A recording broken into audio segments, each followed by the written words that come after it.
Shut up and sit down. एक बार अकबर बादशाह दरबार में बैठे दरबारियों के साथ राजकाज का कार्य कर रहे थे। इतने में केशव नाम का एक आदमी अपनी फरियाद लेकर दरबार में उपस्थित हुआ। वो बोला, महाराज, पेमिला नामक मेरा एक पड़ोसी है।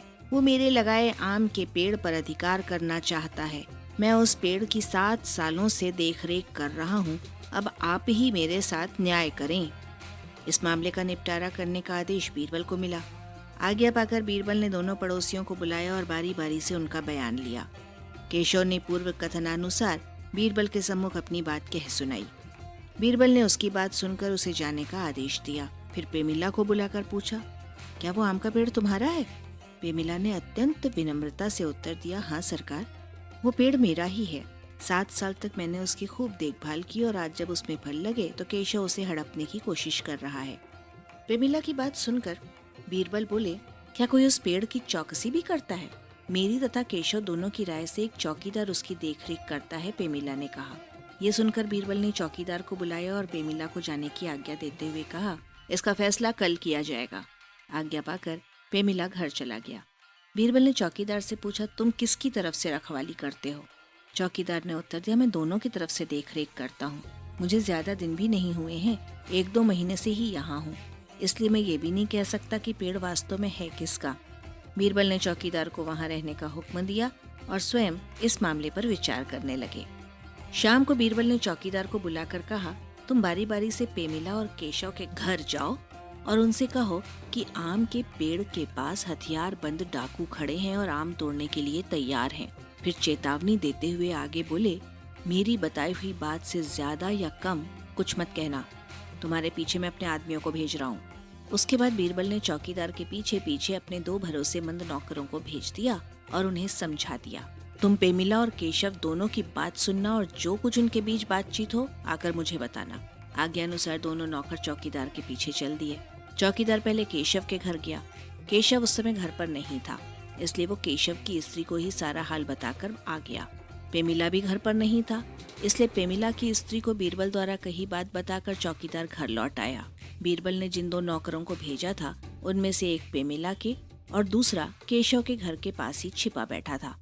जब रात हो गई तो केशव आया। घर आते ही उसकी स्त्री ने उसे चौकीदार द्वारा कही गई बात बता दी। ये सुनकर केशव बोला, इस अंधेरी रात में कौन जाए शत्रुओं का सामना करने, और वो भी बिना खाए पिए। चाहे आम रहे या न रहे, मैं न जाऊंगा। कुछ रुकने के पश्चात उसने पत्नी से कहा, मैंने तो ये सोचा था यदि तरकीब सफल हो गई तो आम का पेड़ हाथ लग जाएगा, नहीं लगा तो न सही, मेरा उसमें लगाई क्या है। मैंने तो सिर्फ पेमिला को परेशान करने के लिए ये षड्यंत्र रचा था। केशव की बात को बीरबल द्वारा भेजा गया नौकर सुन रहा था। उधर पेमिला जब अपने घर पहुंचा तो स्त्री द्वारा आम तोड़े जाने की वही खबर उसे भी मिली। वो बिना देर किए आम के पेड़ की ओर शत्रुओं का मुकाबला करने के लिए जाने लगा। उसकी स्त्री ने जब भोजन करने को कहा तो वो बोला, भोजन तो वहाँ से वापस आकर भी कर सकता हूँ, लेकिन यदि इस मौके पर नहीं गया तो मेरे 7 साल की मेहनत बेकार चली जाएगी। बीरबल का दूसरा नौकर भी सब बातें छिपकर सुन रहा था। जब पेमिला कंधे पर लाठी रखकर पेड़ की ओर बढ़ा तो नौकर अपने पहले साथी से मिलने तथा केशव की बात जानने के लिए उसके मकान की ओर चला गया।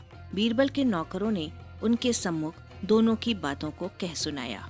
जब दूसरे दिन वादी तथा प्रतिवादी उपस्थित हुए तो बीरबल ने दोनों को संबोधित करते हुए कहा, ये पेड़ तुम दोनों का है। मेरे पास अब तक जो सबूत आए हैं उनसे यही ज्ञात होता है, इसलिए इस पेड़ पर तुम दोनों का एक समान अधिकार है। इस समय पेड़ पर जो फल लगे हैं उनमें से आधे आधे तुम दोनों में बांट दिए जाएंगे। अब रह गया पेड़, वो भी काटा जाएगा और उसकी लकड़ी आधी आधी तुम दोनों में बराबर बराबर बांट दी जाएगी। यह आदेश सुनकर केशव मन ही मन प्रसन्न हुआ। बीरबल ने केशव से पूछा तो उसने स्वीकृति में सिर हिला दिया। अब जो भी आज्ञा देंगे वो शिरोधार्य होगी। पेमिला इस अन्याय को सुनकर एकदम स्तब्ध रह गया। उसने गिड़गिड़ा कर बीरबल से प्रार्थना की, दीवान जी, ये पेड़ केशव को भले ही दे दें, लेकिन इसे कटवाने का आदेश न दें। ये मुझसे नहीं देखा जाएगा। इस साल तो उसमें टिकोरियां लगी हैं। कहते कहते उसका कंठ भर आया। बीरबल को पूर्ण विश्वास हो गया कि ये पेड़ निश्चित ही पेमिला का है। उन्होंने नौकर को केशव की ओर इशारा करते हुए उसे सजा देने को कहा। केशव समझ गया कि अब सच्चाई छिप नहीं सकती, इसलिए उसने अपराध स्वीकार करते हुए बीरबल से क्षमा याचना की लेकिन बीरबल ने सोच विचार कर उसे उसके अपराध के अनुसार दंड दे दिया। बादशाह बीरबल के उचित न्याय से मन ही मन अत्यंत खुश हुए और उन्हें शाबाशी दी।